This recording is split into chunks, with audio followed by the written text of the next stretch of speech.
मंजू जाट हमारे समाज का गौरव है, वो वीरांगना। अभी जाट महाकुंभ हुआ था, नहीं सुनेंगे हम इस तरीके की कथा। मंत्री जी क्योंकि आजकल जिद पे आ जाते हैं और उनकी जिद सबसे बड़ी होती है, उसके आगे सब नतमस्तक हो जाते हैं। वो अगर जिद पे अड़ गए और ये रहा कि हम ये 44 सड़कें ओसिया में नहीं देंगे, तो मैं इन्हीं वीरांगनाओं की तरह मुंह में घास लेकर ओसिया की जनता के धरने में बैठूंगी। आप में दम है तो 3 बजे उठा लेना मेरे। प्रियंका गांधी जी के नारे को आत्मसात कर रही हूँ। लड़की हूँ, लड़ सकती हूँ, द्रौपदी नहीं हूँ। बाहरी कृष्ण की आवश्यकता नहीं है मुझे अपनी रक्षा के लिए।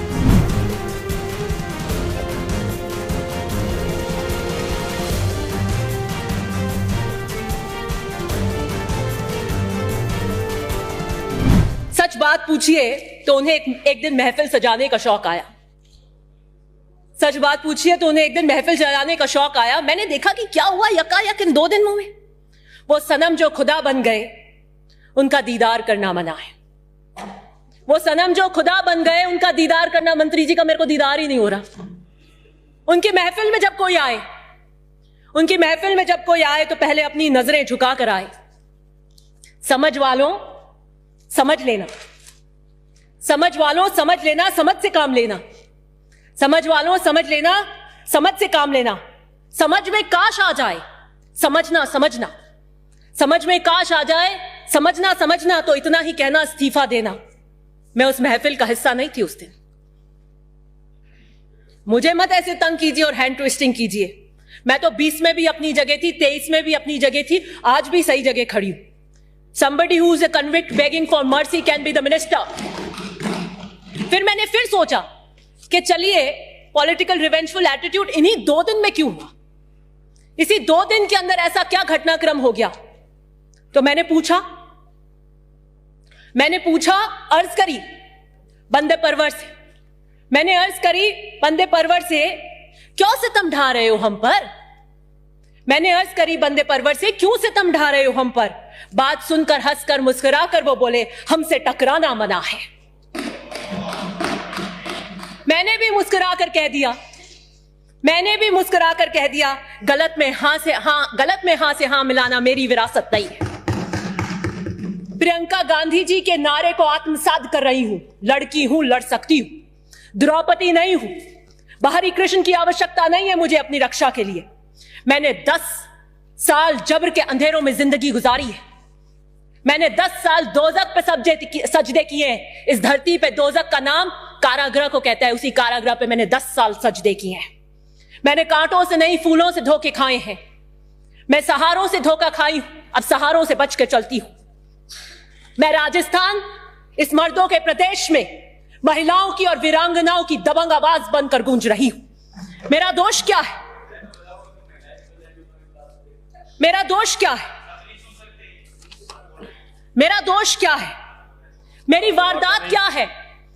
मेरी वारदात कुछ भी नहीं। मेरी वारदात कुछ भी नहीं। सब बजा लेंगे आप। नहीं बोले। मेरी वारदात कुछ भी नहीं। हाँ थी। नहीं, मेरी वारदात कुछ भी नहीं। नहीं, हाँ थी। मैं पार्टी के प्रति फर्माबरदार थी। मंत्री महोदय आला कमान को भी चुनौती दे सकते हैं। मैं तो छोटी सी कार्यकर्ता हूं, बावफा फर्माबरदार हूं अपने दल के प्रति।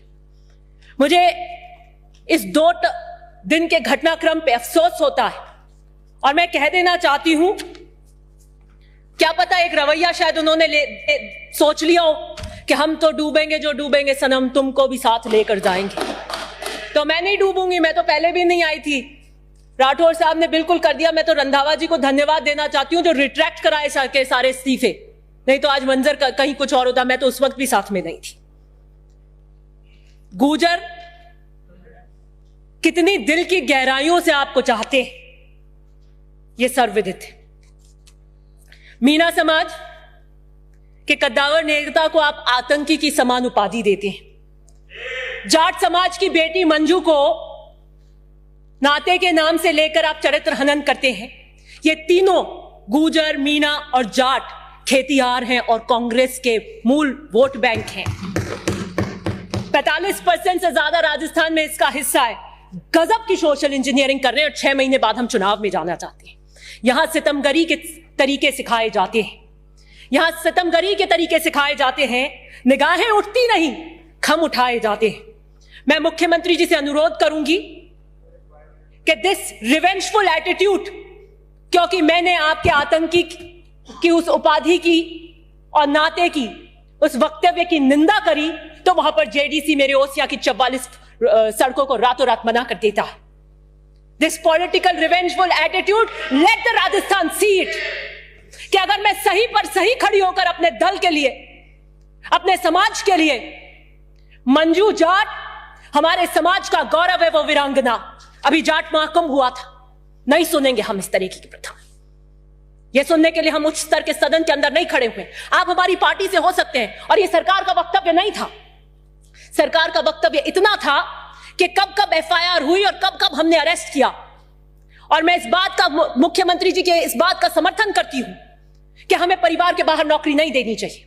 उसका कारण है कि अगर हमने परिवार के बाहर नौकरी दी, तो जो हमारा पीछे रूरल बैकग्राउंड है उसके अंदर हो सकता है कि पीआर में ब्लैकमेल कर ले कि जाइए तुम नौकरी लेके आइए किसी की, नहीं तो हम घर में नहीं रखेंगे। It can be used as a tool against these women. इसलिए हमें परिवार के बाहर नौकरी नहीं देनी चाहिए। वो बच्चे, शहीद के बच्चे डॉक्टर, इंजीनियर, आईएएस बनने चाहिए, लेकिन किसी कारण अगर किसी की हेल्थ अच्छी नहीं हो, कहीं कोई एक्सीडेंट हो जाए और वो उच्च पदों के पढ़ाई नहीं ले पाए, तो वो नौकरी उसके लिए रिजर्व होनी चाहिए। ये कहकर आप मत टालिए कि वो नाते में गई और आपने कभी देवर को दिया है क्या। मत करिए इस तरीके से चरित्र। आपने सरकार का, रुकिए मैं फिनिश कर रही हूं, ये सरकार का वक्तव्य मैं से अग्री करती हूं, लेकिन आपने वक्तव्य को कैसे पेश किया। आप कहिए कि उन्होंने बैन हैंडलिंग हुई, कांच फोड़े, ये किए, आतंकी के समान कैसे कह देंगे। और उसकी प्रतिक्रिया क्या हुई कि आपने पहले उनके नेता को कहा और दूसरे दिन उन्होंने हमारे प्रभारी को आतंकी कह दिया। ये कौन सा उदाहरण हम सेट करेंगे। मैं अर्थ में इतना ही कहना चाहती हूं कि मैं मुख्यमंत्री से अर्ज करूंगी कि यकायक जो 44 रोडों को रोक दिया गया है उसमें आप सीरियसली इंटरवीन करिए।